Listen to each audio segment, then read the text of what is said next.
चलो 8:30 हो गया, अब स्टार्ट करते हैं। तो पोजीशन को यदि हम देखें तो पोजीशन अपने आप में एक लीगल एंड फैक्चुअल दोनों तरह का कॉन्सेप्ट है। फैक्चुअल ऐसा कि जो चीज वास्तविक रूप से दिख रही है वो भी, और साथ साथ इसको लीगली भी इसको रिकॉग्नाइज भी किया गया है, और साथ में इसको अ, संरक्षण भी प्राप्त है, प्रोटेक्शन भी प्राप्त है। अब पोजीशन जो है प्राइमा फेसी एविडेंस होता है ओनरशिप का। यानी यदि किसी चीज पर हमें ओनरशिप बताना होता है, या ओनरशिप किसी की अगर हमको जाननी है कि किसी की ओनरशिप है कि नहीं है, तो उसका सबसे पहला एविडेंस होता है कि क्या उसके पास पोजीशन है कि नहीं।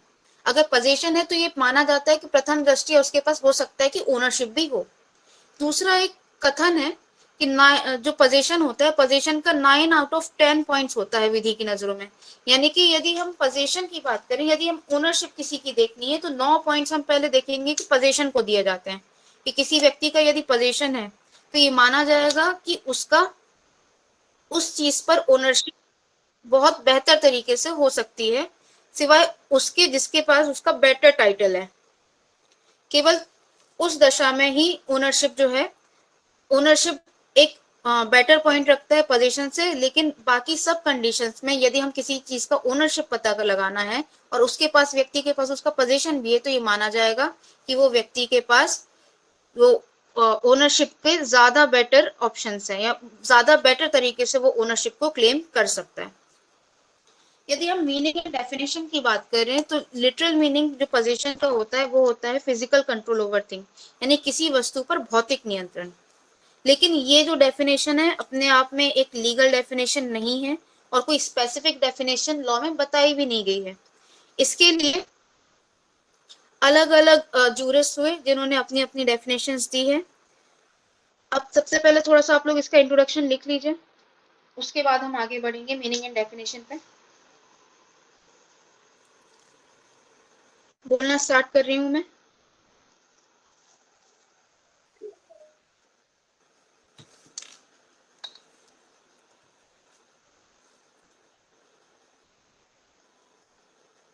कब्जा मनुष्य वस्तुओं के बीच सबसे बुनियादी संबंध है। रिपीट कर दीजिए। क्या हो गया? और वॉइस नहीं क्लियर हो रही, थोड़ा सा रिपीट कर दीजिए। वॉइस ब्रेक हो रही है क्या? अच्छा चलो, बता देना जहां भी ब्रेक हो, है ना। रिपीट कर देंगे। कब्जा मनुष्य और वस्तुओं के मध्य सबसे बुनियादी संबंध है। कब्जा मनुष्य और वस्तुओं के मध्य सबसे बुनियादी संबंध है। भौतिक वस्तुओं का कब्जा जीवन के लिए आवश्यक है। भौतिक वस्तुओं का कब्जा जीवन के लिए आवश्यक है। भौतिक वस्तुओं का कब्जा जीवन के लिए आवश्यक है, क्योंकि भौतिक वस्तुओं के उपभोग और उपयोग के बिना क्योंकि भौतिक वस्तुओं के उपभोग और उपयोग के बिना मानव जीवन और मानव समाज का अस्तित्व मानव जीवन और मानव समाज का अस्तित्व लगभग असंभव होगा। लगभग असंभव होगा।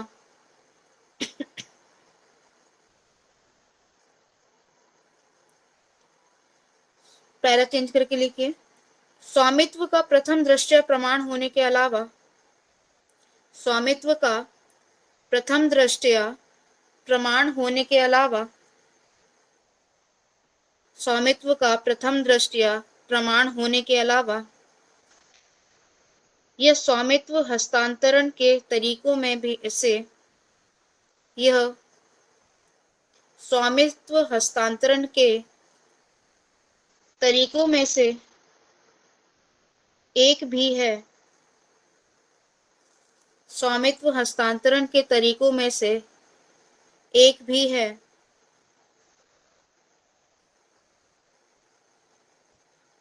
कब्जा विधि के 10 में से 9 बिंदुओं में से एक माना जाता है। कब्जा विधि के 10 में से 9 बिंदुओं में से एक माना जाता है।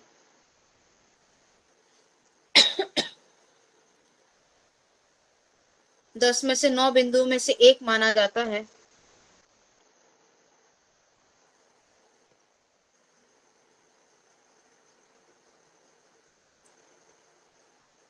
दस में से 9 बिंदुओं में से एक माना जाता है।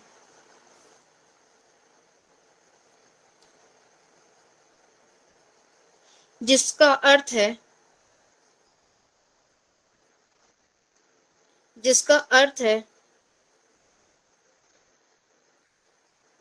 स्वामित्व का प्रमाण,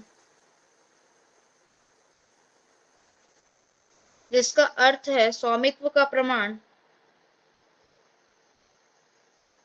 और जो कोई किसी अन्य के कब्जे में हस्तक्षेप करता है, और जो कोई किसी अन्य के कब्जे में हस्तक्षेप करता है,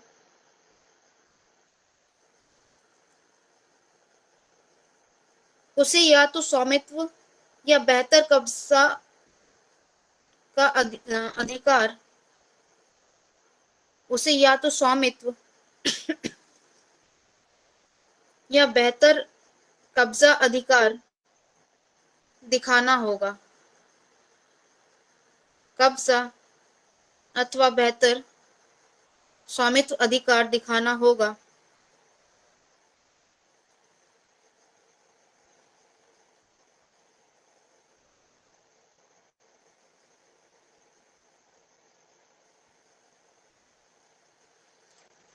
स्वामित्व की अवधारणा अपने आप में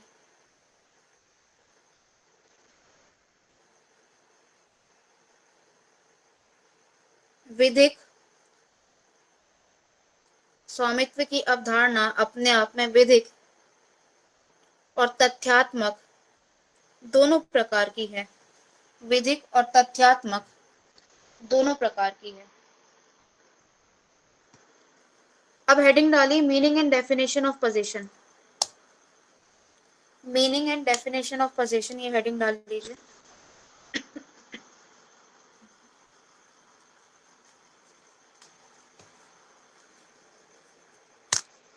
यदि हम कब्जे के शाब्दिक अर्थ को देखें, यदि हम कब्जे के शाब्दिक अर्थ को देखें, तो इसका अर्थ होता है किसी वस्तु पर भौतिक नियंत्रण।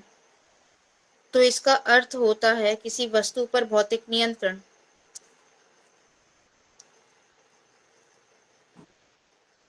मैम रिपीट कर दीजिए एक बार। यदि हम कब्जे के शाब्दिक अर्थ को देखें, तो इसका अर्थ होता है किसी वस्तु पर भौतिक नियंत्रण।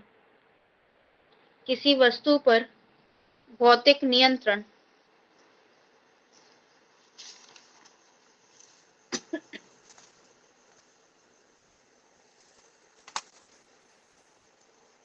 किसी वस्तु पर भौतिक नियंत्रण। परंतु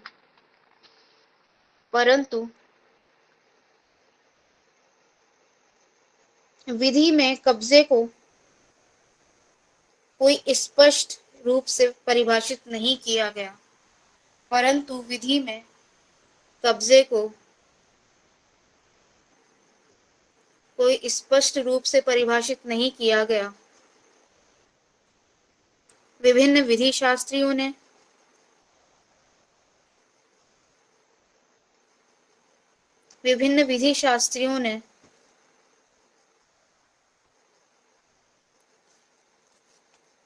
अपने अनुसार कब्जे को परिभाषित करने का प्रयास किया। विभिन्न विधि शास्त्रियों ने अपने अनुसार कब्जे को परिभाषित करने का प्रयास किया।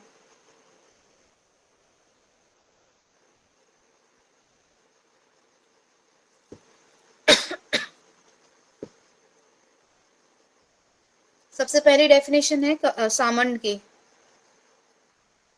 जो मैंने स्क्रीन शेयर की है, वहां भी डेफिनेशन लिखी हुई है, तो वहां से भी आप लोग पिक्चर क्लिक कर सकते हैं, और नहीं अगर वैसे नहीं करना हो तो बताइए, तो फिर मैं बोल देती हूँ उसको क्या करना है।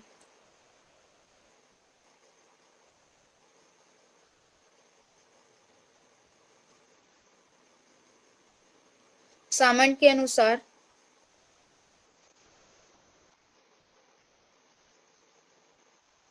सामंड के अनुसार अब डबल इन्वर्टेड कॉमा में लिखिएगा, कब्जे की अवधारणा को परिभाषित करना उतना ही कठिन है। सामंड के अनुसार कब्जे की अवधारणा को परिभाषित करना उतना ही कठिन है जितना कि उसकी सुरक्षा करना आवश्यक है। जितना कि उसकी सुरक्षा करना आवश्यक है। जितना कि उसकी सुरक्षा करना आवश्यक है।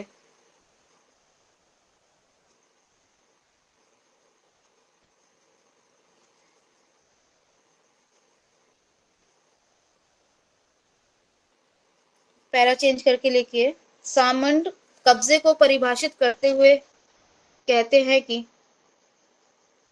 सामंड कब्जे को परिभाषित करते हुए कहते हैं कि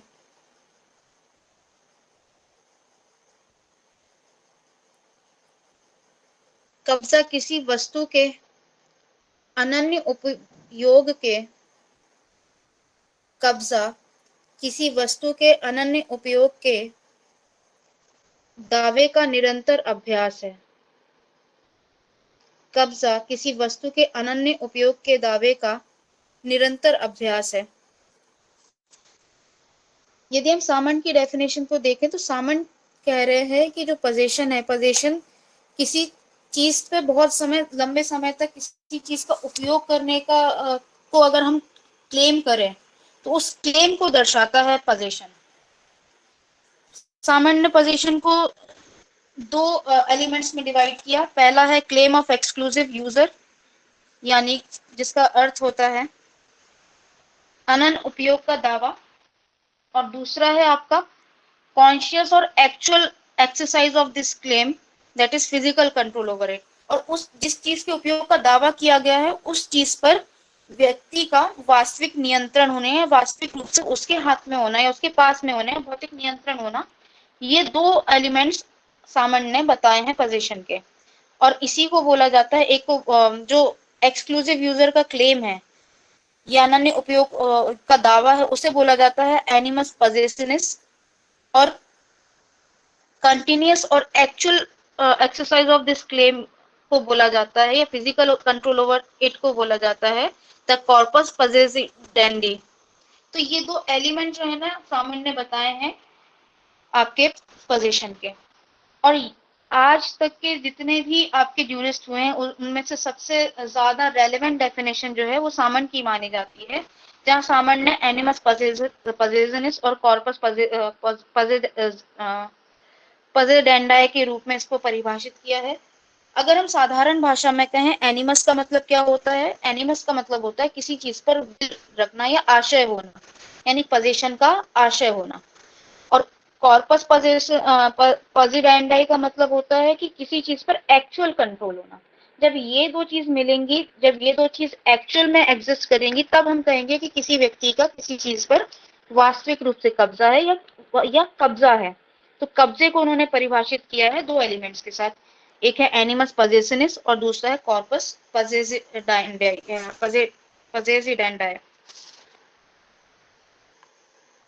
अब इसके अलावा जस्टिस पोलक हुए हैं, जस्टिस पोलक ने भी डिफाइन किया है। क्या इसकी डेफिनेशन अलग से लिखानी है सामंड की?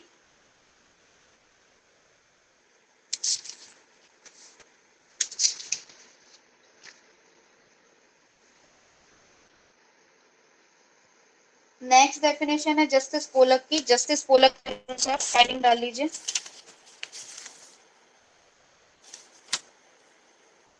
जस्टिस पोलक के अनुसार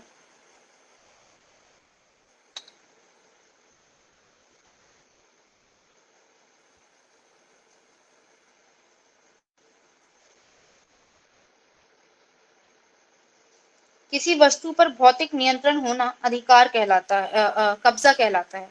जस्टिस पोलक के अनुसार किसी वस्तु पर भौतिक नियंत्रण होना अधिकार कहलाता है। किसी वस्तु पर भौतिक नियंत्रण होना अधिकार कहलाता है।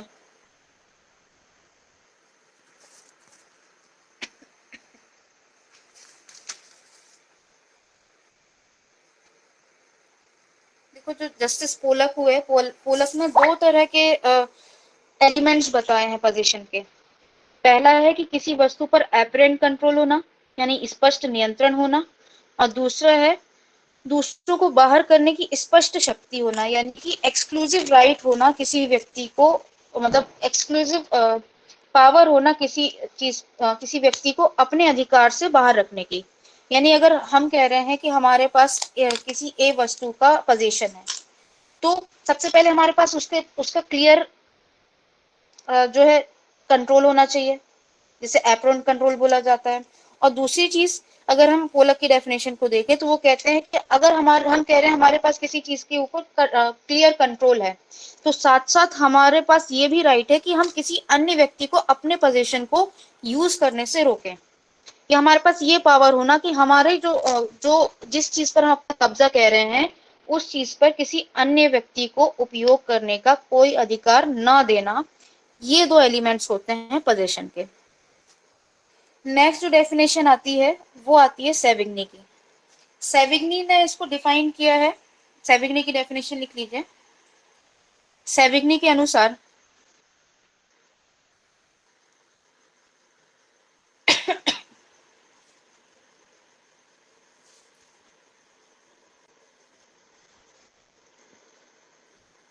सेविग्नी के अनुसार भौतिक स्वामित्व का सार, भौतिक स्वामित्व का सार बाहर करने की भौतिक शक्ति में निहित है। भौतिक स्वामित्व का सार बाहर करने की भौतिक शक्ति में निहित है। भौतिक स्वामित्व का सार बाहर करने की भौतिक शक्ति में निहित है।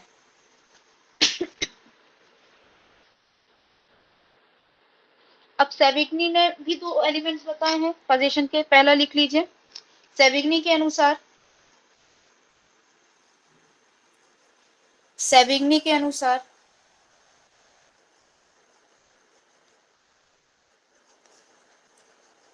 सेविग्नी के अनुसार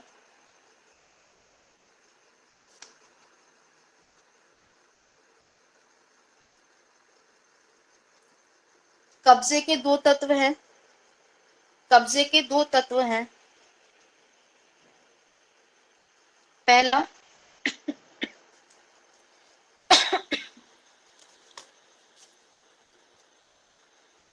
किसी वस्तु को पहली बार अपने अधिकार में रखने की भौतिक शक्ति। किसी वस्तु को पहली बार किसी वस्तु को पहली बार अपने अधिकार में रखने की भौतिक शक्ति। और दूसरा,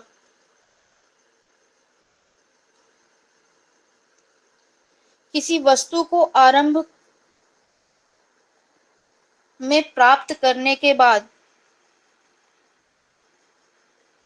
किसी वस्तु को आरंभ में प्राप्त करने के बाद उसे बनाए रखने के लिए भौतिक शक्ति का होना।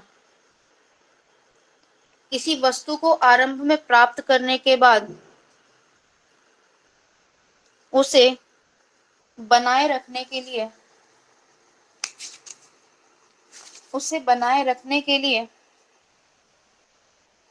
भौतिक शक्ति का होना।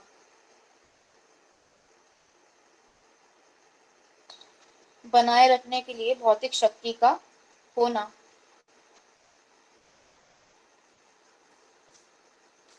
अगर हम सेविग्नी की डेफिनेशन देखें तो सेविग्नी कहते हैं कि दो चीजों का होना आवश्यक है यदि हम किसी चीज पर पोजीशन की बात कर रहे हैं। पहला, कि कोई चीज पर हमारा कंट्रोल आना या किसी चीज पर हमारा अधिकार आना, प्रारंभिक रूप से किसी चीज पर हमारा अधिकार आ जाना। और ये अधिकार कैसे आएगा? किसी शक्ति के कारण आएगा, या हम उस चीज पर अपना अधिकार किसी फिजिकल कंट्रोल की वजह से ला पाएंगे, कि हम हमारा उस पर भौतिक नियंत्रण है, उस पर भौतिक हमारे पास शक्ति है कि हम उस चीज को प्राप्त कर सकें, पहली चीज। दूसरा, सेविग्नी का कहना है कि लेकिन केवल इतना ही पर्याप्त नहीं है किसी चीज पर कब्जा बताने के लिए, जब तक कि हमारे पास इतनी शक्ति नहीं है कि जो हमारे पास प्रारंभिक रूप से कब्जा आया है उस कब्जे को हम बनाए रखें। यानी कि बनाए रखने के लिए जिस विल पावर की, जिस शक्ति की आवश्यकता है, उस शक्ति की आवश्यकता का होना भी पोजीशन के लिए उतना ही आवश्यक है। फॉर एग्जाम्पल, यदि ए सपोज कोई चोर है, अब ए ने किसी वस्तु पर अपना भौतिक नियंत्रण तो रख लिया, उसके पास वो शक्ति से उसने उसको प्राप्त कर लिया, बट अगर हम उसको, क्या वो बनाए रख सकता है यदि उसके पास उसके भौतिक नियंत्रण की शक्ति नहीं है? यहाँ शक्ति से तात्पर्य हो गया, क्या उसके पास उसके भौतिक नियंत्रण के लिए, क्या उसके पास लीगल अथॉरिटी है जिसके कारण उसका वो जो कब्जा जो इनिशियल रूप से उसके पास आया है या प्रारंभिक रूप से उसके पास आया है वो बरकरार रहेगा। वो बरकरार तभी रहेगा जब उसके पास भौतिक शक्ति होगी, और भौतिक शक्ति का यहाँ मतलब है कि उसके पास लीगल वेज होंगे उसको उस पोजीशन को या उस प्रारंभिक जो कब्जा मिला है उस अधिकार को बनाए रखने के लिए। तो इसी चीज पर सामंत ने भी उनकी परिभाषा की आलोचना की। तो लिखिए, सामंत सेविग्नी के इस विचार से सहमत नहीं है। सामंत सेविग्नी के इस विचार से सहमत नहीं है कि स्वामी के पास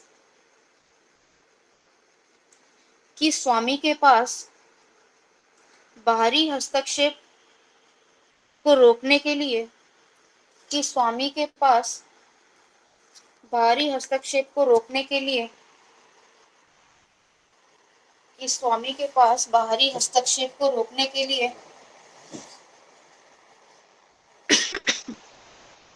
भौतिक शक्ति होना चाहिए, भौतिक शक्ति होना चाहिए।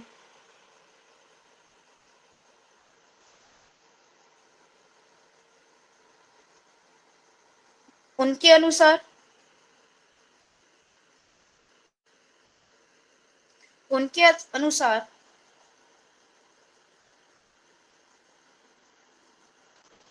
असली परीक्षण या वास्तविक परीक्षण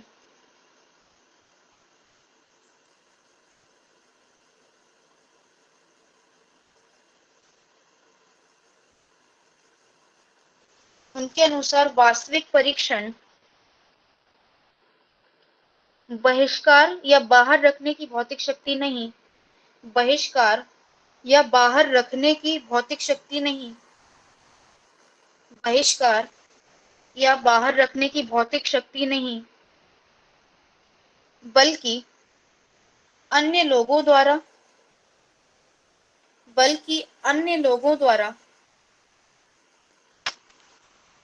हस्तक्षेप की असंभावना है। अन्य लोगों द्वारा हस्तक्षेप की अन्य लोगों द्वारा हस्तक्षेप की असंभावना है।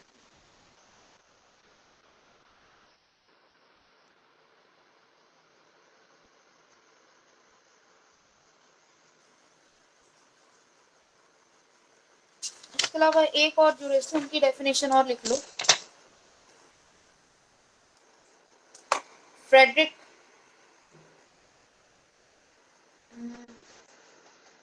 एक तो डेफिनेशन हमको बतानी है।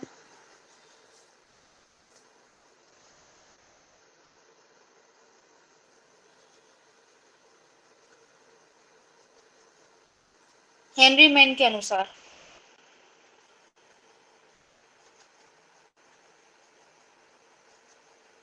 हेनरी मैन के अनुसार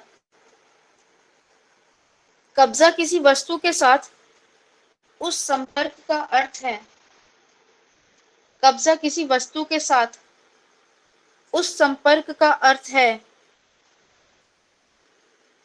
उस संपर्क का अर्थ है जिसमें अन्य व्यक्तियों को, जिसमें अन्य व्यक्ति को, जिसमें अन्य व्यक्तियों को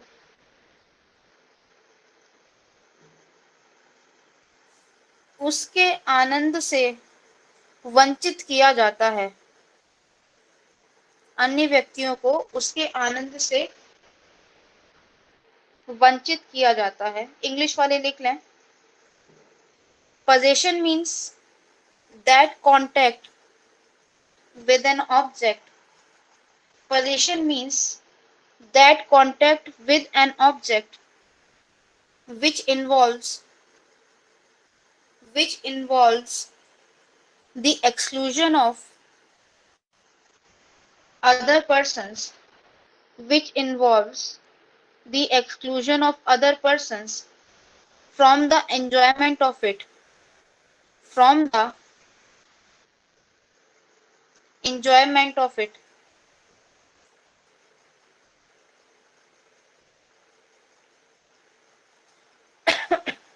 ये है आपकी डेफिनेशंस।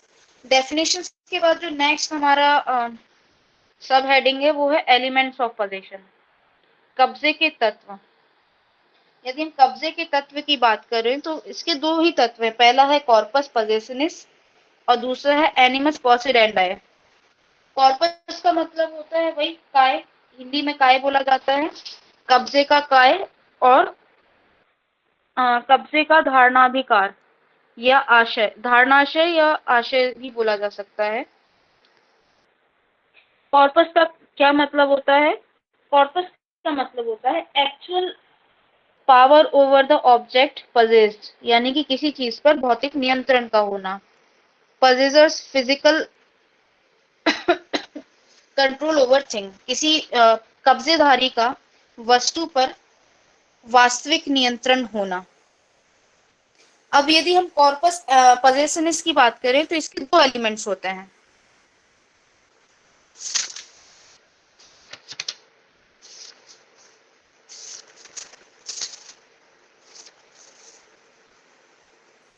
पहला, ऐसे लिखिए, कॉर्पस पोजेशनिस का अर्थ है किसी वस्तु पर, कॉर्पस पोजेशनिस का अर्थ है किसी वस्तु पर वास्तविक नियंत्रण की शक्ति होना, किसी वस्तु पर वास्तविक नियंत्रण की शक्ति होना।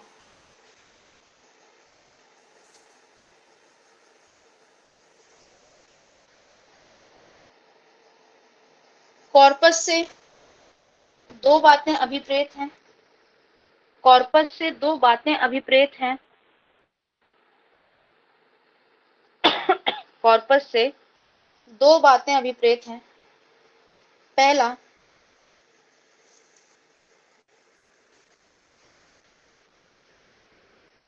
कब्जेधारी का वस्तु से भौतिक संबंध, कब्जाधारी का वस्तु से भौतिक संबंध, कब्जाधारी का वस्तु से भौतिक संबंध, अर्थात उद्देश्य,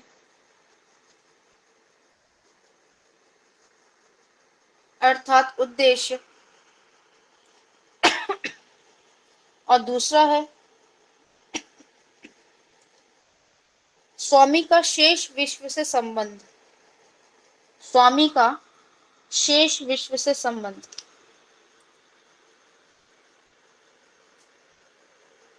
अगर हम इसको समझने जाएं तो कॉर्पस को अगर के दो मेन एलिमेंट्स हैं।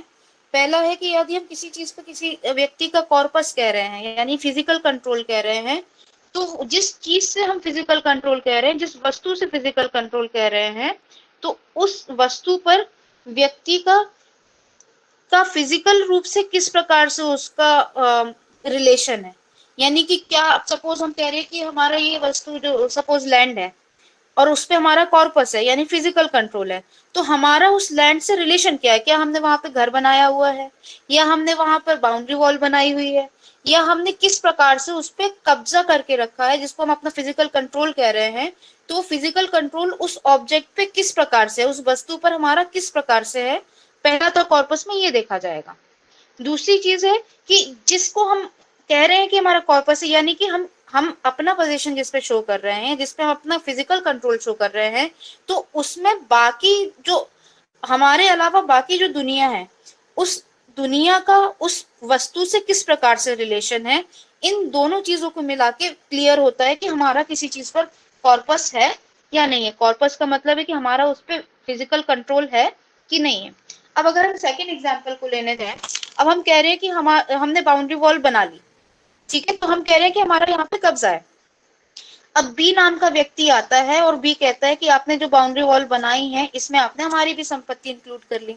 तो मतलब अब वो जो ऑब्जेक्ट है, वो ऑब्जेक्ट कैसा हो गया, कॉन्ट्रोवर्शियल ऑब्जेक्ट हो गया, जिसमें अभी कॉर्पस क्लियर नहीं है, क्योंकि आपका रिलेशन आपने उस संपत्ति से तो बता दिया, पर बाकी का जो विश्व है या अदर लोग हैं या दूसरे लोग हैं, उन व्यक्तियों का उस ऑब्जेक्ट से किस प्रकार का संबंध है, जब तक कि वो क्लियर नहीं होगा, तब तक कि हम ये नहीं कह सकते कि किसी व्यक्ति का किसी चीज पर भौतिक नियंत्रण है।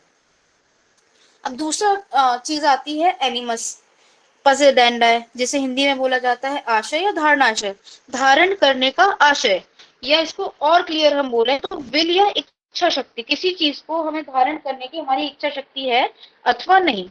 अब सपोज हम कह रहे हैं कि हमारा इस लैंड पर कब्जा है, भौतिक नियंत्रण तो है, लेकिन क्या हमारा आशय उस चीज पर कब्जा करने का था या नहीं था, ये चीज जब तक क्लियर नहीं होगी, ये चीज जब तक इंक्लूड नहीं होगी, तब तक हम किसी चीज पर अपना कब्जा नहीं बता सकते। फॉर एग्जाम्पल, अब हमारी जेब में चॉकलेट्स पड़ी है, ठीक है, हमारी जो जेब में चॉकलेट्स है, लेकिन हमको पता नहीं है, फिजिकल कंट्रोल तो आ गया हमारे पास, लेकिन हमें ये नहीं पता कि हमारे जेब में जो चॉकलेट्स कि हमारे जेब में चॉकलेट्स हैं, तो हम कैसे कह सकते हैं कि जो फिजिकल कंट्रोल है, वो फिजिकल कंट्रोल हमारा कब्जा करने के आशय से ही था, या कब्जा ही हमारा इंटेंशन था किसी वो चॉकलेट को अपनी जेब में रखने का। यानी कि हम किसी चीज पर कब्जा तब अपना कह सकते हैं, या कोई कॉन्सेप्ट को हम कब्जा तब कह सकते हैं कि हमारे पास किसी चीज का कब्जा है, जब हमारे पास उसका फिजिकल कंट्रोल भी है, और फिजिकल कंट्रोल के साथ साथ हमारा इंटेंशन भी था कि हम उस फिजिकल कंट्रोल को बनाए रखें या उस फिजिकल कंट्रोल को अपने पास रखें। जब तक ये दोनों पॉइंट्स नहीं होंगे, तब तक कि किसी चीज को हम कब्जा नहीं कह सकते। इसको लिख लीजिए सेकंड पॉइंट। मैम कॉर्पस का सेकंड पॉइंट कौन सा है? स्वामी का शेष, इसके आगे क्या हो गया? स्वामी का शेष, जो लास्ट वाला पॉइंट था। स्वामी का जो सेकंड पॉइंट आपने बोला था मैम, स्वामी का शेष, इसके आगे क्या बोला? अच्छा अच्छा, इंग्लिश में हिंदी में रिपीट करना है क्या? जी मैम। अच्छा एक सेकेंड। स्वामी का शेष विश्व से स्वामी नहीं बोला था। अच्छा हाँ, स्वामी का शेष विश्व से संबंध, जो संपत्ति का स्वामी है, या यहाँ स्वामी नहीं, कब्जाधारी लिखो। स्वामी जो हमने वर्ड बोला है ना, स्वामी की जगह कब्जाधारी लिखो। जी मैम, कब्जाधारी स्वामी का, का शेष विषय में संबंध है। हाँ, स्वामी का शेष विश्व से संबंध जो लिखा है ना, उसकी जी जगह मैम। लिखो कब्जाधारी। स्वामी को काट के कब्जाधारी कर लो।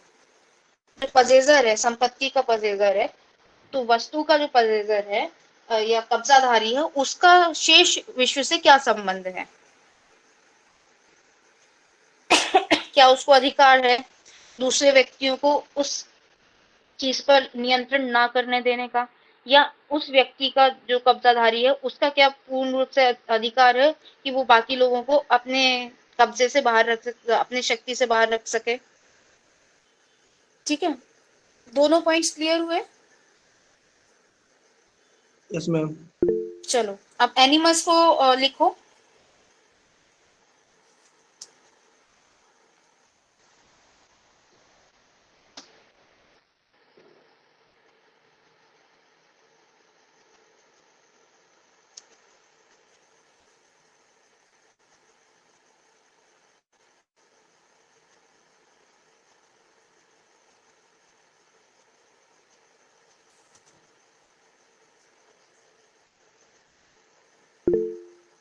कब्जा, कब्जा केवल समीपस्थता का सिद्धांत नहीं है, समीपस्थता का अधिकार नहीं है,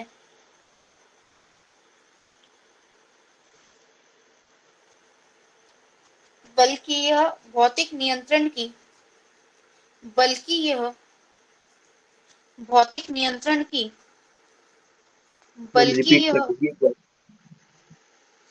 कब्जा केवल समीपस्थता का अधिकार नहीं है।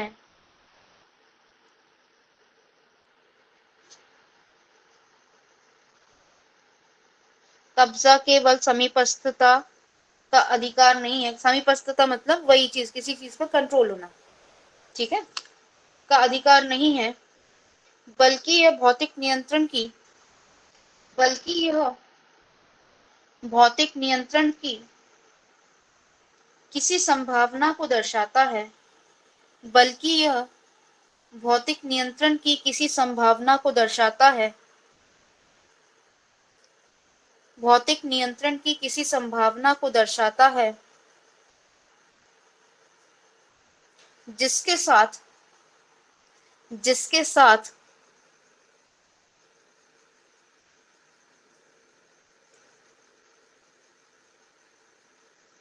उस नियंत्रण को लागू करने की इच्छा भी होती है। जिसके साथ उस नियंत्रण को लागू करने की इच्छा भी हो। उस नियंत्रण को लागू करने का की उस नियंत्रण को लागू करने की इच्छा भी हो।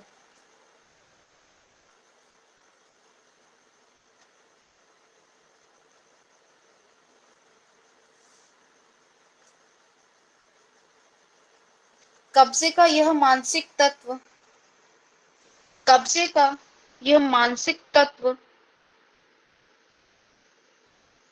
धारणाशय का निर्माण करता है। कब्जे का यह मानसिक तत्व धारणाशय का निर्माण करता है।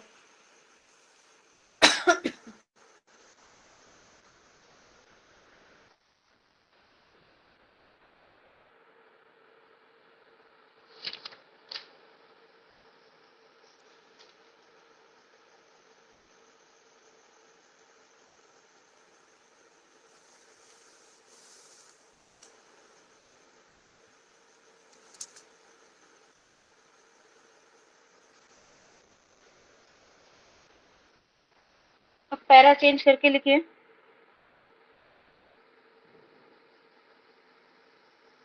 कॉर्पस पजेसिनिस यानी कि आपका कब्जे का काय और एनिमस पजेरेंडाe धारणाशय रिपीट कर दीजिए मैम। धारणा है। कॉर्पस निर्माण पजेसिन, हाँ बोलो। निर्माण करता है के बाद क्या है? निर्माण करता है, बस इतना ही है। उसके बाद पैरा चेंज करो और लिखो। एनिमस और कॉर्पस दोनों चीजें हमने लिख ली। अब इसमें लिखना है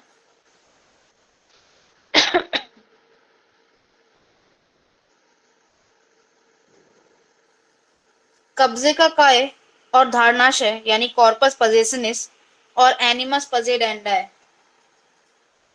दोनों ही अवधारणाएं कब्जे का काय और धारणाशय दोनों ही अवधारणाएं रोमन विधि से ली गई हैं। दोनों ही अवधारणाएं रोमन विधि से ली गई हैं।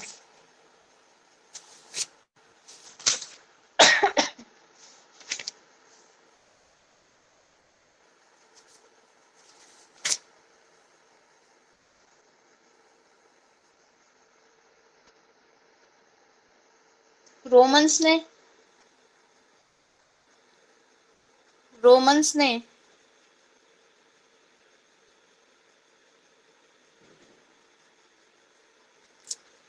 एनिमस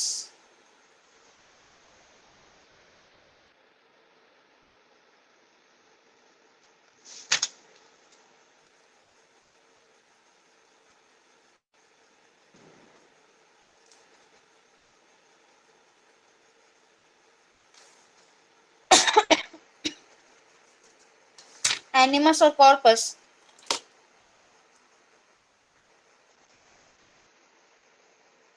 दो तत्व बताए। रोमन्स ने एनिमस और कॉर्पस दो तत्व बताए।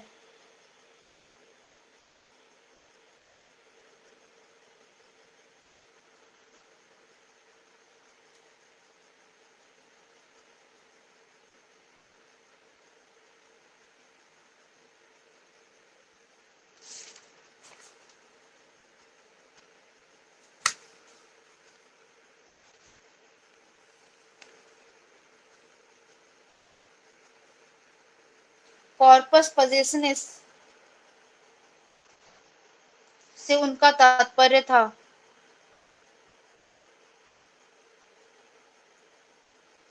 किसी वस्तु पर भौतिक नियंत्रण,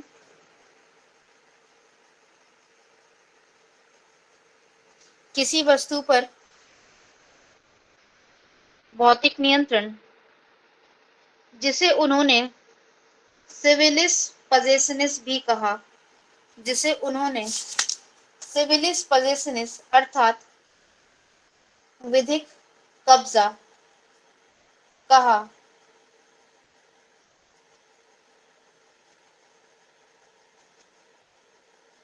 जिसे उन्होंने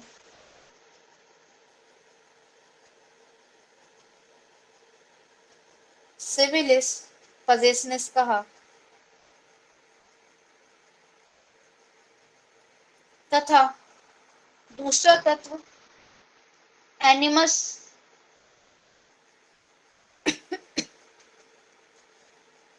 तथा दूसरा तत्व एनिमस अर्थात दूसरा तत्व एनिमस अर्थात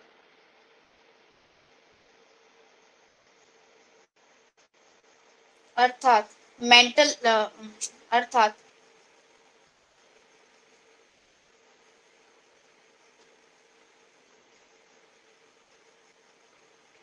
किसी वस्तु पर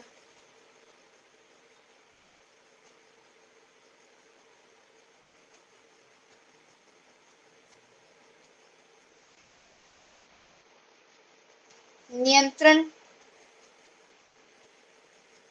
से उत्पन्न किसी वस्तु पर नियंत्रण से उत्पन्न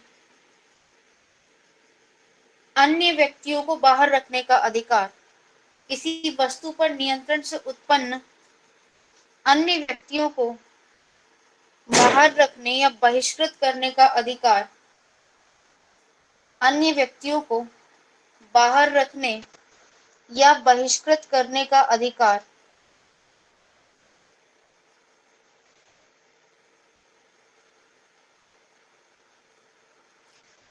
सामान्य भी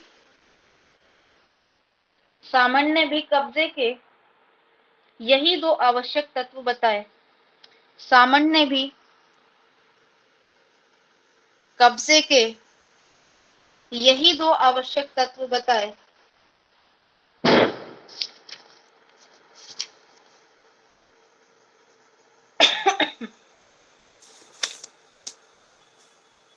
अब नेक्स्ट है आपका, यहाँ पे ये वाला जो आपका टॉपिक है एलिमेंट्स ऑफ पोजेशन, ये भी खत्म होता है सब टॉपिक।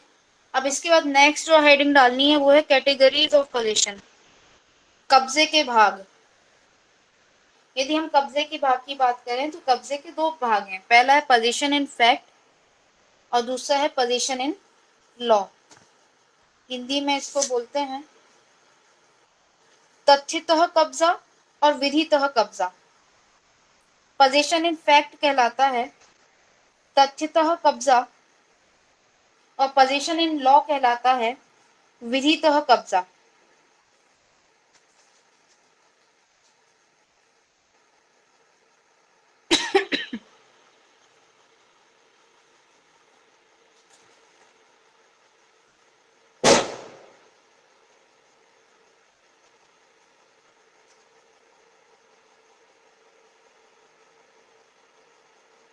आगे बढ़े, अभी तक इतना पढ़ा, यहाँ किसी को कोई डाउट हो तो अभी पूछ लो, कोई क्वेश्चन हो।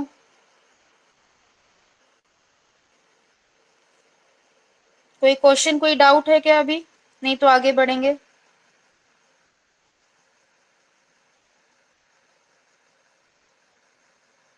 नहीं है, चलो फिर आगे चलते हैं।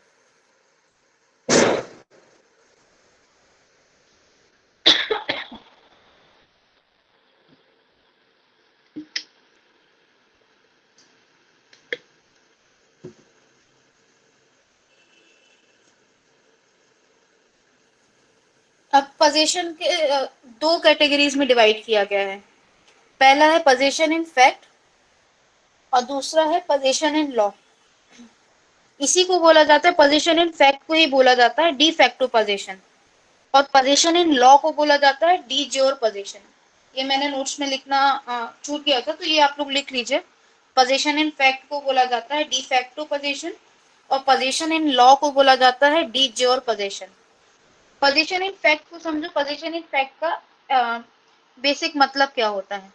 पोजीशन इन फैक्ट का मतलब है कि तथ्य के रूप में कब्जा किसके पास है। यानी कि सपोज मेरे पास एक वाटर बॉटल है, मेरे हाथ में है, तो तथ्य के रूप में क्या है कि वो वाटर बॉटल मेरे पास है, तो मतलब कि तथ्यता वो कब्जा किसके पास है, मेरे पास है। लेकिन वो बॉटल जो है मैंने सपोज आयुष से ली थी, तो अब ये आयुष की बॉटल मेरे हाथ में है, तो अब एक्चुअल में बॉटल किसकी है, वो बॉटल है आयुष की। लेकिन वो बॉटल क्योंकि मेरे हाथ में है, तो वो पोजीशन इन फैक्ट क्या कहलाएगा कि ये बॉटल किसके पास है, पोजीशन इन फैक्ट कहलाएगा कि ये बॉटल जो है वो मेरी है।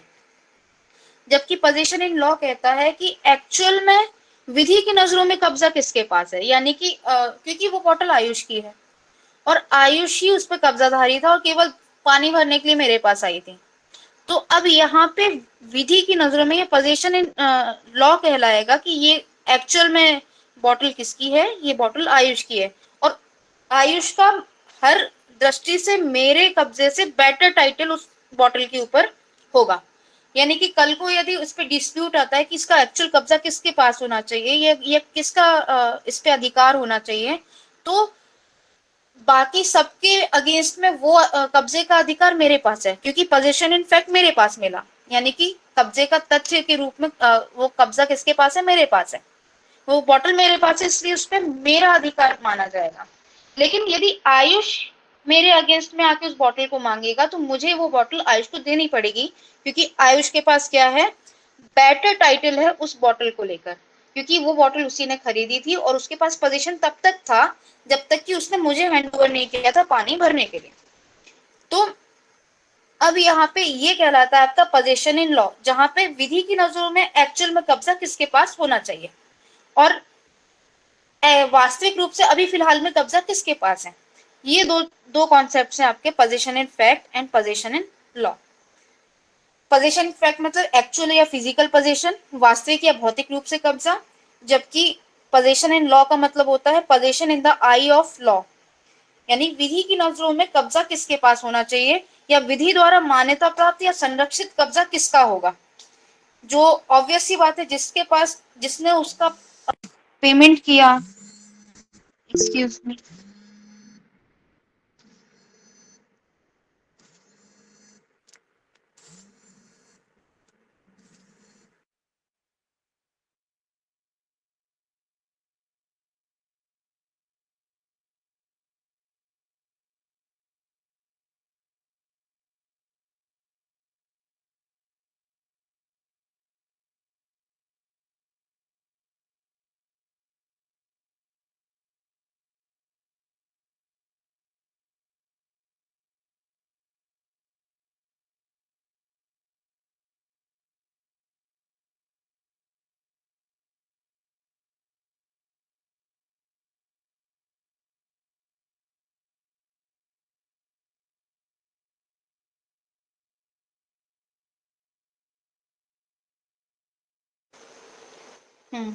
तो कहाँ थे हम, कंटिन्यू करते हैं।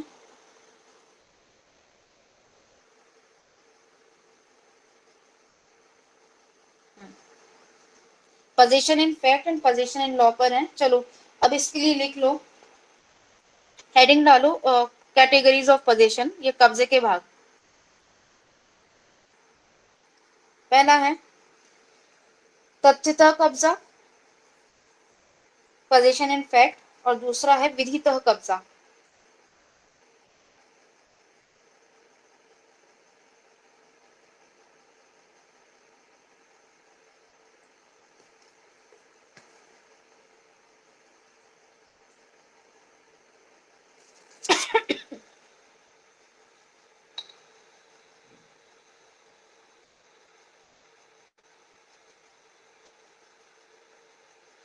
किसी व्यक्ति और उसके स्वामित्व वाली वस्तु के मध्य के संबंध को किसी व्यक्ति और उसके कब्जे वाली, ऐसे लिखो, किसी व्यक्ति और उसके कब्जे वाली वस्तु के मध्य के संबंध को, किसी व्यक्ति और उसके कब्जे वाले वस्तु के मध्य के संबंध को वास्तविक या तथ्यतः कब्जा कहते हैं। वास्तविक या तथ्यतः कब्जा कहते हैं। जो व्यक्ति के किसी वस्तु पर, जो व्यक्ति के किसी वस्तु पर भौतिक नियंत्रण को दर्शाता है, जो व्यक्ति के किसी वस्तु पर भौतिक नियंत्रण को दर्शाता है,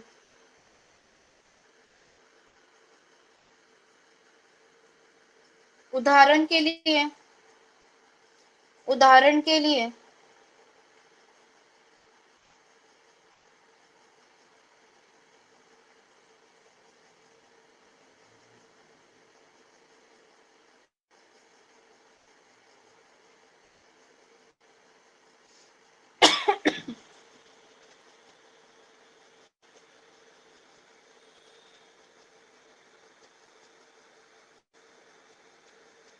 यदि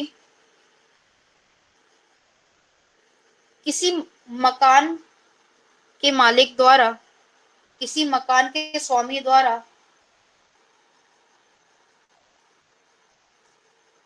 उदाहरण के लिए किसी मकान के स्वामी द्वारा अपना मकान किसी अन्य व्यक्ति को, अपना मकान किसी अन्य व्यक्ति को किराए पर दिया हुआ है, किराए पर दिया हुआ है, और उस मकान में, और उस मकान में वह निवास कर कब्जारत है, और उस मकान में वह निवास कर कब्जारत है,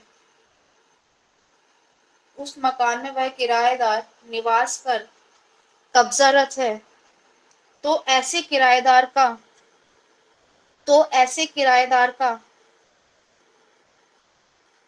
उस मकान पर, तो ऐसे किराएदार का उस मकान पर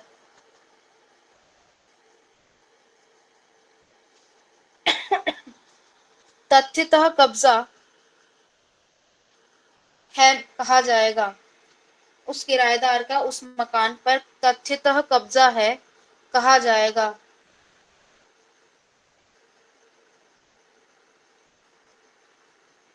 तथा उस किराएदार को मकान मालिक के अलावा, तथा उस किराएदार को मकान मालिक के अलावा अन्य सब, अन्य विश्व, अन्य लोगों को, तथा उस किराएदार को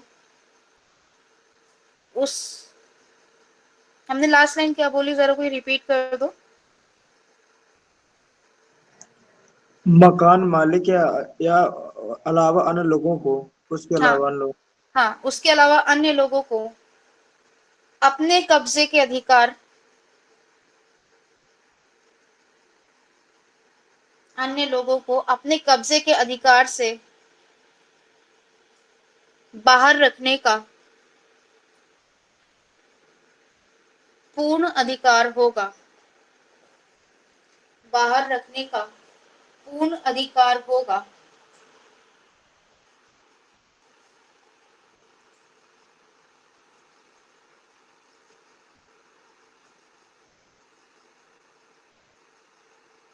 तथ्यतः कब्जे को डी फैक्टो कब्जा भी कहा जाता है। तथ्यतः कब्जे को डी फैक्टो कब्जा भी कहा जाता है।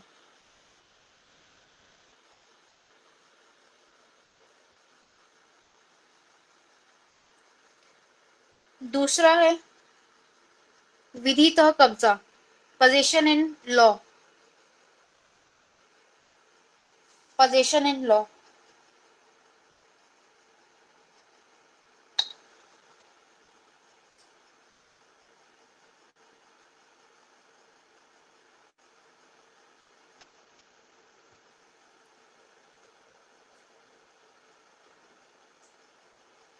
देखो पोजीशन इन लॉ जो है ना एक बिगर कॉन्सेप्ट है और इसको समझाने के लिए कुछ केसेस भी बताए गए हैं, क्योंकि पोजीशन इन लॉ कहता है कि हम तथ्यतः कब्जा तो देखकर पता लगा सकते हैं कि किसी व्यक्ति का उस पर कब्जा है कि नहीं है, पर किसी व्यक्ति का उस पर विधितः कब्जा है, इसको कैसे पता लगाया जाएगा?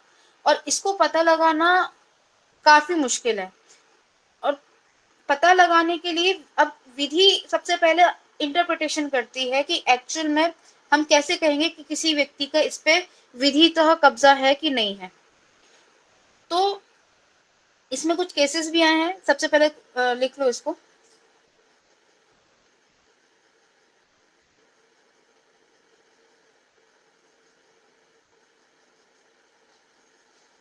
विधितः कब्जे को विधितः कब्जे को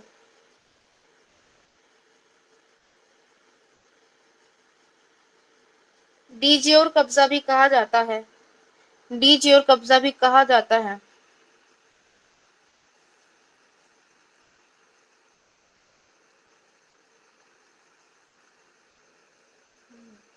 विधितः कब्जे को डीजियोर कब्जा भी कहा जाता है, अर्थात विधि की नजर में कब्जा अर्थात विधि की नजर में कब्जा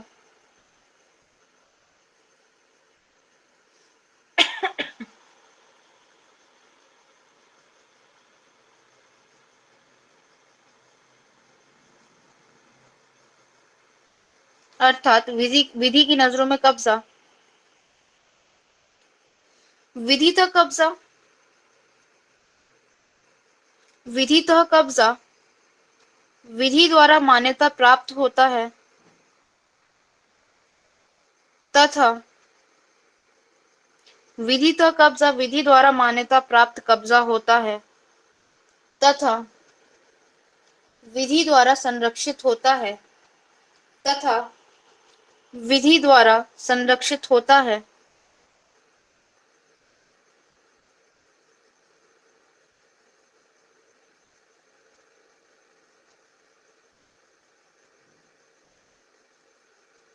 विधितः कब्जा विधि समय विधि द्वारा संरक्षित होता है। विधितः कब्जा विधि द्वारा मान्यता प्राप्त तथा संरक्षित होता है।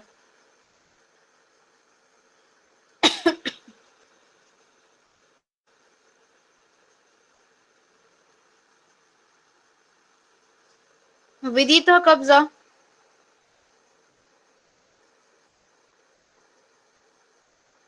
उस पक्षकार के पक्ष में होता है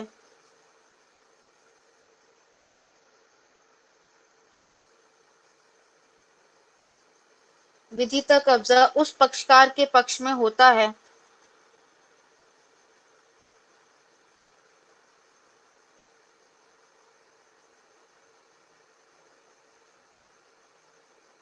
जिसका उस वस्तु पर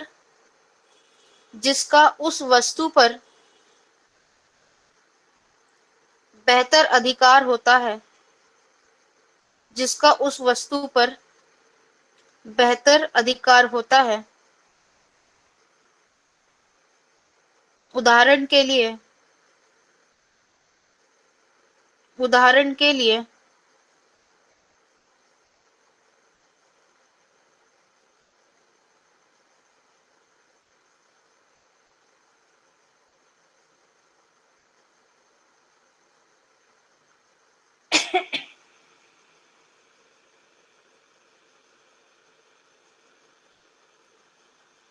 एक मकान के स्वामी द्वारा एक मकान के विधिक स्वामी द्वारा से लिखो एक मकान के विधिक स्वामी द्वारा अपना मकान किसी अन्य व्यक्ति को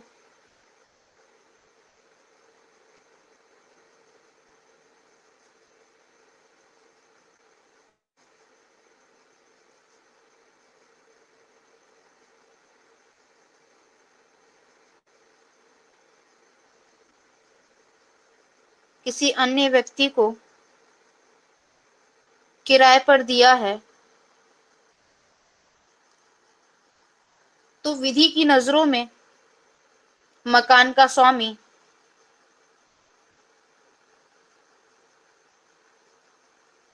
तो विधि की नजरों में मकान का स्वामी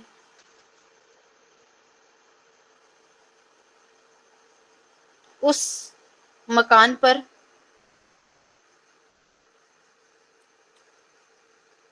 कब्जे के लिए बेहतर अधिकार रखेगा।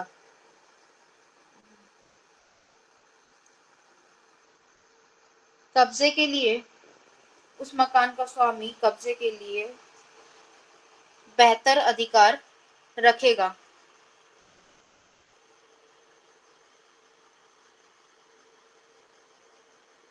पैरा चेंज करके लिखिए।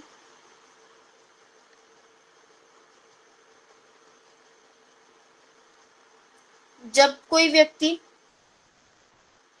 जब कोई व्यक्ति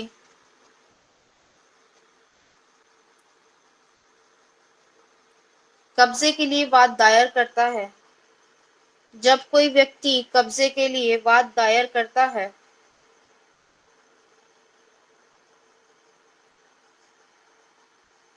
तो न्यायालय सबसे पहले यह पता लगाता है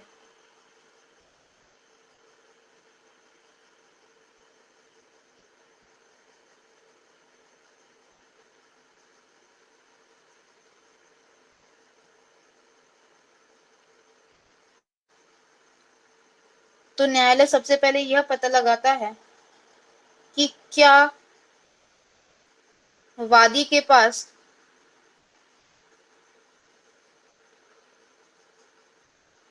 वस्तु का क्या वादी के पास वस्तु का वास्तविक कब्जा पहले था। क्या वादी के पास वस्तु का वास्तविक कब्जा पहले था।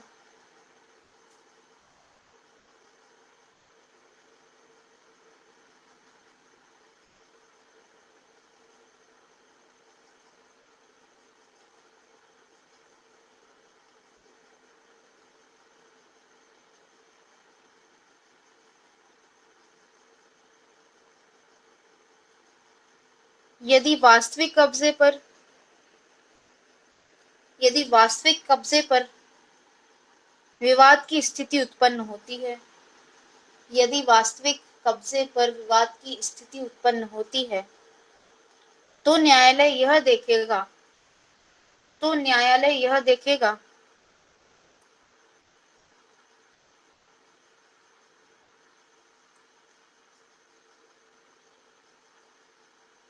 कि विधितः कब्जा किसके पास होना चाहिए।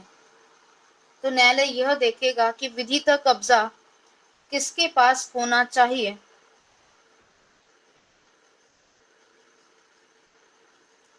विधितः कब्जा किसके पास होना चाहिए।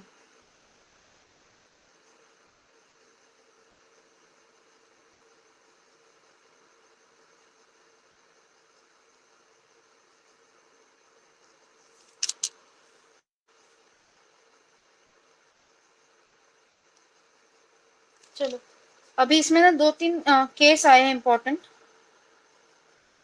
पहला तो केस है ये हाना वर्सेस पील का 1945 का केस है। इस केस के फैक्ट्स इस प्रकार से हैं कि एक नाम क्या है व्यक्ति मैम? हाना वर्सेस पील, ये स्क्रीन मैंने शेयर किया है ना, उसमें नाम लिखा है हाना वर्सेस पील का। हाना वर्सेस पील 1945 का केस है।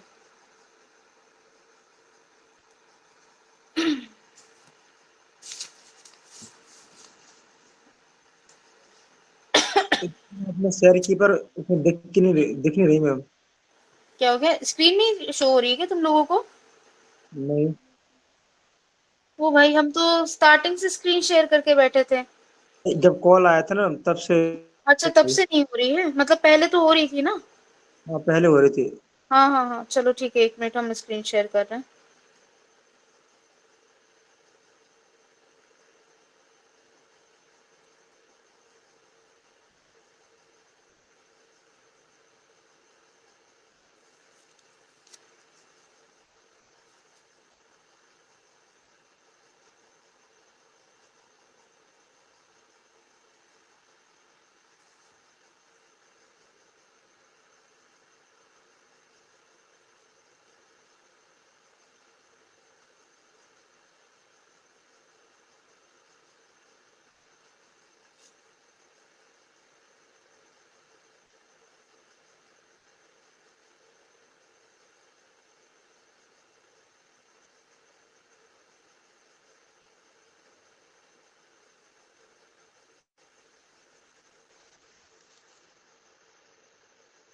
अभी दिख रही है?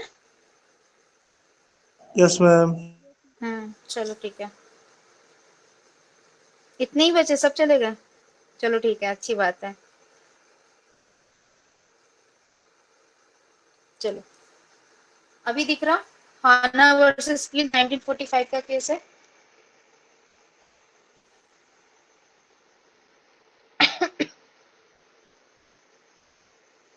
इस केस में क्या हुआ था कि जो पील है, पील का अपना एक घर था, तो उस घर को मिलिट्री ने किराए पर लिया हुआ था, और मिलिट्री का एक सोल्जर था हाना।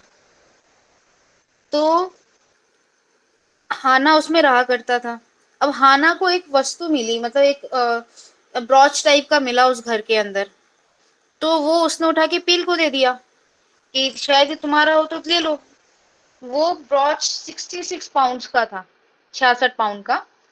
तो पील ने कहा ये तो हमारा नहीं है। तो हाना ने वो क्या किया कि वो उठा के और जो गवर्नमेंट का कोष होता है ना, गवर्नमेंट की ट्रेजरी होती है, वहां जमा करा दिया। जो रॉयल ट्रेजरी होती है वहां पर जमा करा दिया। तो रॉयल ट्रेजरी ने कहा कि ये क्योंकि ये पील के घर में मिला है, तो ये पील के पास होना चाहिए। तो उसने, गवर्नमेंट ने उठा के वो पील के पास दे दिया। जब ये पील के पास ब्रॉच वापस दिया गया, तो पील वापस से इस अब हाना ने कहा कि अगर ये पील को ही उठा के देना था, हमने पील को पहले बोला था देने के लिए, तो पील ने तो मना कर दिया। तो अब क्योंकि इसमें कोई टाइटल नहीं किसी का है, तो गवर्नमेंट ने भी इसको लेने से इनकार कर दिया। तो पील ने उठा के वो बेच दिया। तो हाना उसके अगेंस्ट में कोर्ट में चला गया। हाना ने कहा कि क्योंकि ये हमें मिला था, तो पहला कब्जा तो हमारा कहलाएगा, क्योंकि जब पील ने ये मना कर दिया है कि उसके पास वो प्रॉपर वो जो ब्रॉच है वो उसका नहीं है, दैट मीन्स कि वो ब्रॉच उसका होना चाहिए जिसको वो मिला है। तो ये पूरा एक केस इसमें आया था कि अगर किसी व्यक्ति के पास पोजीशन इन लॉ नहीं है, यानी कि यदि किसी के पास विधिता कब्जा नहीं है, तो फिर कब्जा किसके पास जाना चाहिए। इस केस में दो केसेस को डिस्कस किया गया था। पहला है South Staffordshire Water Company and Sharman Water Company versus Sharman का, और दूसरा है ब्रिजेस वर्सेस हॉक्सवर्थ का। जो South Staffordshire Water Company case है, इस केस में कहा गया था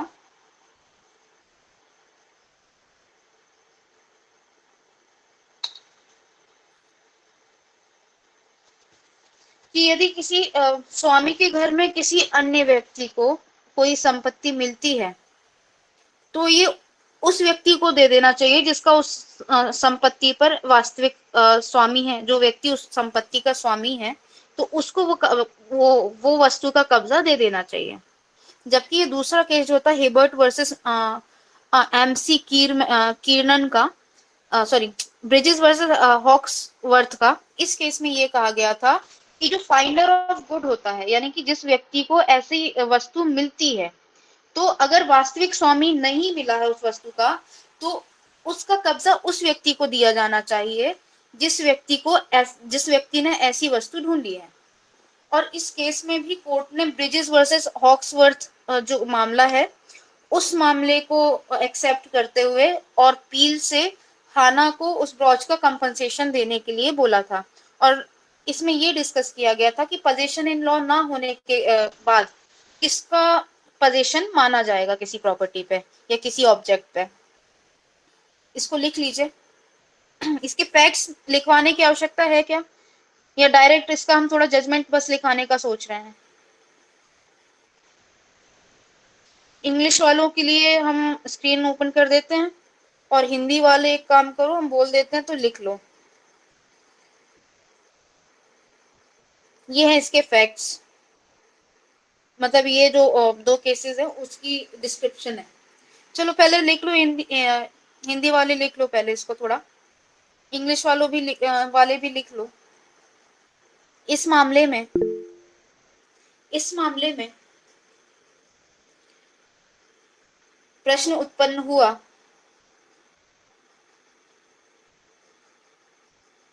इस मामले में न्यायालय के समक्ष प्रश्न उत्पन्न हुआ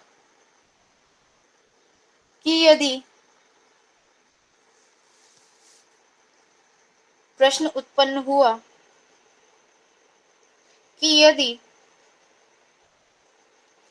किसी वस्तु का वास्तविक स्वामी किसी वस्तु का वास्तविक स्वामी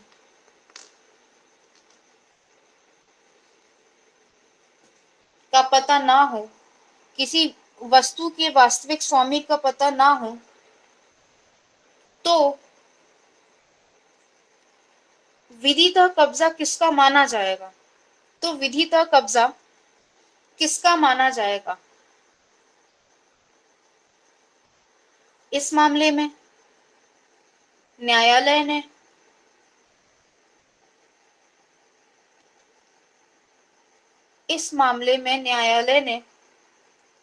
दो अन्य मामलों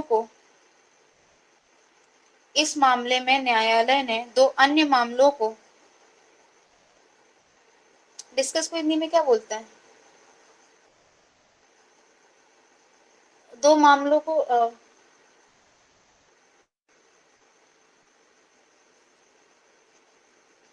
बोलो, कोई तो बताओ, डिस्कस को हिंदी में क्या बोलते हैं?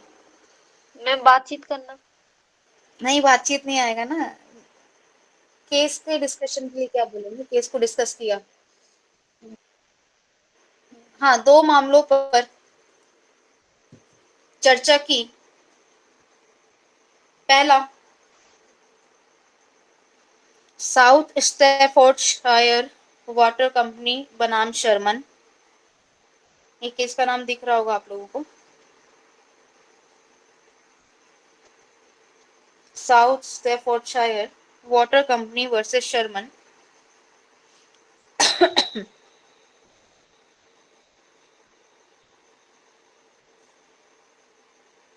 और दूसरा,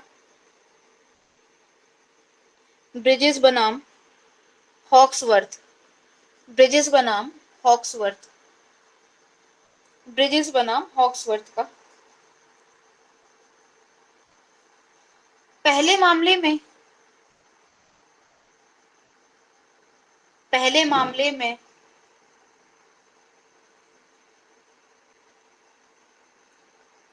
विधि का एक नियम प्रतिपादित किया गया था। पहले मामले में विधि का एक नियम प्रतिपादित किया गया था कि यदि कोई व्यक्ति संपत्ति के स्वामी के यहाँ नौकरी करते हुए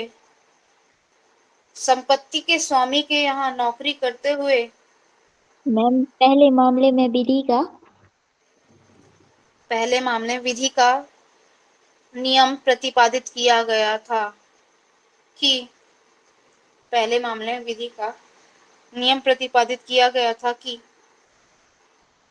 यदि कोई व्यक्ति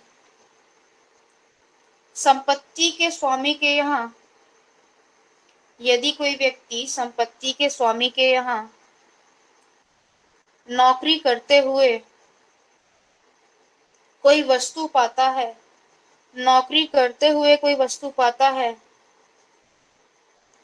तो वह वस्तु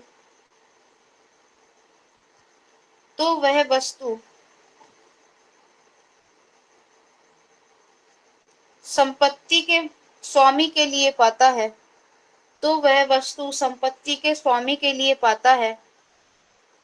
अपने लिए नहीं।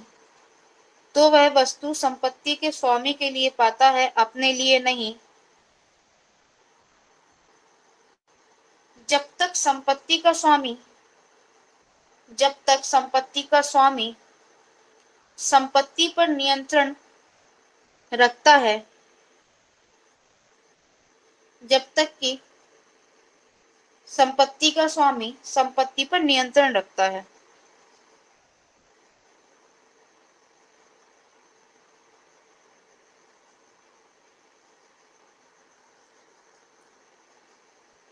जब तक कि संपत्ति का स्वामी संपत्ति पर नियंत्रण रखता है। तथा दूसरे मामले में विधि का एक और नियम प्रतिपादित हुआ तथा दूसरे मामले में विधि का एक और नियम प्रतिपादित हुआ कि किसी वस्तु को खोजने वाले के पास उस वस्तु का स्वामित्व होता है। किसी वस्तु को खोजने वाले के पास उस वस्तु का स्वामित्व होता है, लेकिन उसके वास्तविक स्वामी के अलावा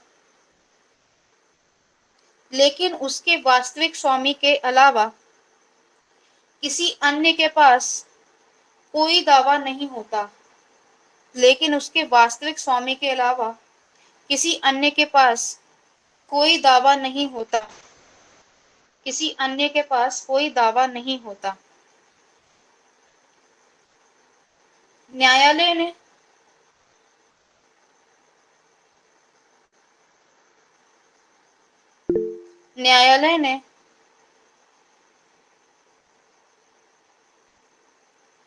ब्रिजेस बनाम हॉक्सवर्थ में प्रतिपादित नियम को न्यायालय ने ब्रिजेस बनाम हॉक्सवर्थ मामले में प्रतिपादित नियम को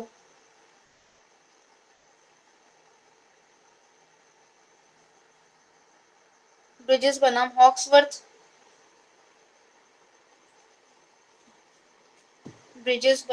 हॉक्सवर्थ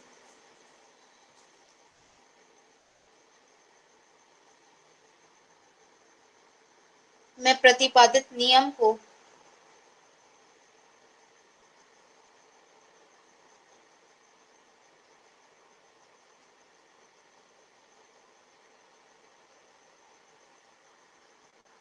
नियम से सहमत होते हुए या नियम को अपनाते हुए, ऐसे कर लो, नियम को अपनाते हुए अधिनिर्णित किया नियम को अपनाते हुए अधिनिर्णित किया कि क्योंकि वादी और प्रतिवादी दोनों ही उस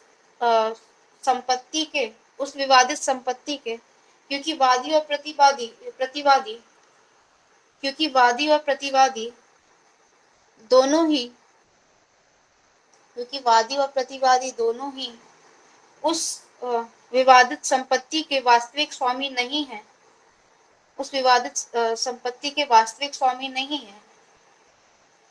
तथा विवादित संपत्ति वादी को प्राप्त हुई थी। वादी ने खोजी थी, ऐसा कर लो, विवादित संपत्ति वादी ने खोजी थी। इसीलिए तथा के बाद क्या है मैम? तथा के पहले बोलो, तथा के पहले क्या लिखा है? वास्तविक स्वामी नहीं है तथा वास्तविक स्वामी नहीं है तथा विवादित संपत्ति वादी ने खोजी थी तथा विवादित संपत्ति वादी ने खोजी थी। इसीलिए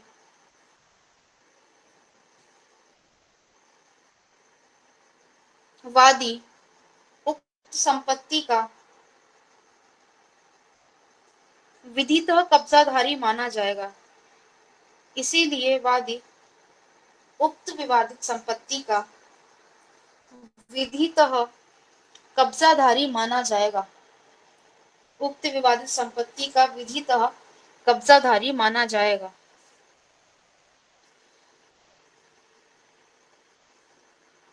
इसके बाद एक और केस आया था,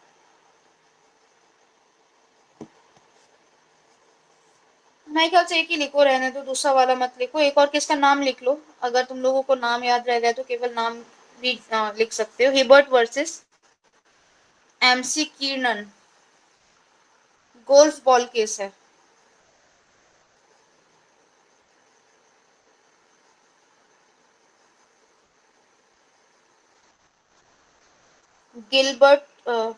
Hibbert versus McKiernan, Gilbert versus McKiernan golf ball case.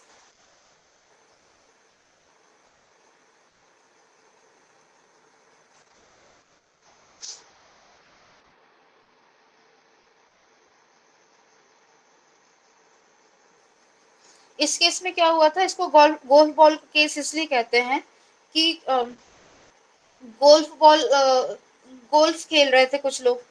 अब गोल्फ खेला जाता है गोल्फ के ग्राउंड में, लेकिन गोल्फ जो है वो गोल्फ बॉल से जो गोल्फ बॉल है वो गोल्फ ग्राउंड से बाहर चली गई। इन लोगों ने ऐसे खेला कि वो बाहर चली गई, और बाहर एक व्यक्ति जो था उसने उस बॉल को उठा लिया। अब ये मामला कोर्ट में गया कि ये जो गोल्फ बॉल है ये एक्चुअल में पोजीशन किसके पास होना चाहिए, क्योंकि गोल्फ जो है गोल्फ बॉल जो है वो बाहर मिली थी, लेकिन वो गोल्फ की बॉल थी इन लोगों की जो गोल्फ क्लब के मेंबर्स थे। तो कोर्ट ने में जब ये केस गया तो कोर्ट ने ये हेल्ड किया कि जिसके भी पोजीशन में ये बॉल थी, जिसकी पोजीशन में ये बॉल आई थी सबसे पहले, उसके पोजीशन में को ही पोजीशन इन लॉ माना जाएगा। यानी क्योंकि वो गोल्फ क्लब के जो मेंबर्स थे उनका, क्योंकि वो बॉल था और इनिशियल पोजीशन उन्हीं के पास था, और वो भले ही बाद में जाके किसी ट्रेसपासर के पास वो पोजीशन पहुंच गया, लेकिन फिर भी एक्चुअल पोजीशन उस व्यक्ति का माना जाएगा जिसका प्रारंभिक पोजीशन उस बॉल के ऊपर था। तो जो गोल्फ क्लब के सेक्रेटरी और मेंबर्स थे उनको इसमें उनका पोजीशन माना। ये दो केस काफी हैं इसके लिए। अब नेक्स्ट हमारा जो टॉपिक है वो है काइंड्स ऑफ पोजीशन। पोजीशन कितने प्रकार का होता है। अच्छा, अभी जहां तक पढ़ लिया, यहाँ तक किसी को कोई डाउट, कोई क्वेश्चन?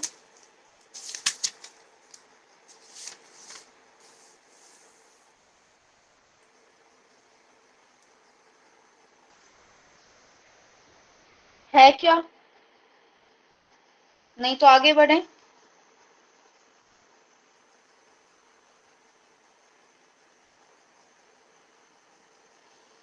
चलो, मतलब नहीं है, चलो फिर आगे बढ़ते हैं।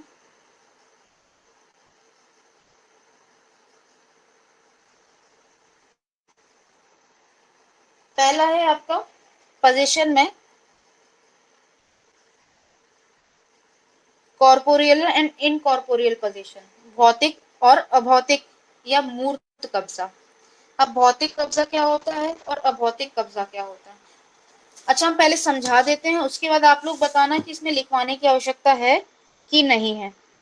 ठीक है, सबसे पहले कॉर्पोरियल इनकॉर्पोरियल पोजीशन आता है। भौतिक का मतलब क्या होता है? भौतिक का मतलब होता है ऐसी चीज जिसके ऊपर हमारा फिजिकल कंट्रोल है, या वास्तविक रूप से हम किसी चीज पर कब्जा करके रखें। फॉर एग्जाम्पल, कोई कार है, कोई की है, कोई घर है। अब यहाँ पे हमारा कब्जा दिख रहा है, सबको दिख रहा है कि हम इस पर क्या करके रखे हैं, कब्जा करके रखे हैं। ठीक है, अब भौतिक कब्जा हो गया। अब अभौतिक कब्जा क्या है? अभौतिक यानी ऐसी चीज जिसको हम देख नहीं सकते, पर कहीं ना कहीं जिसमें हमें ये एहसास होता है कि इस चीज पर हमारा कंट्रोल है, या ये चीज जो है हमारे स्वामित्व की है। जैसे कि अधिकार, अधिकार अपने आप में क्या है, एक तरह के आपका पोजीशन तो रहता है उनके ऊपर, लेकिन आपको वो केवल महसूस होता है, आप उसको ना देख सकते हो ना आप उसको टच कर सकते हो। इस अधिकार को कहते हैं आपका अभौतिक कब्जा। फॉर एग्जाम्पल, आपके जो इंटेलेक्चुअल प्रॉपर्टी राइट्स होते हैं, जितने भी बौद्धिक संपदा से जुड़े हुए आपके अधिकार होते हैं, ये सभी आपके अभौतिक कब्जे में आते हैं, यानी कॉपीराइट। अच्छा, एक सेकंड रुकना।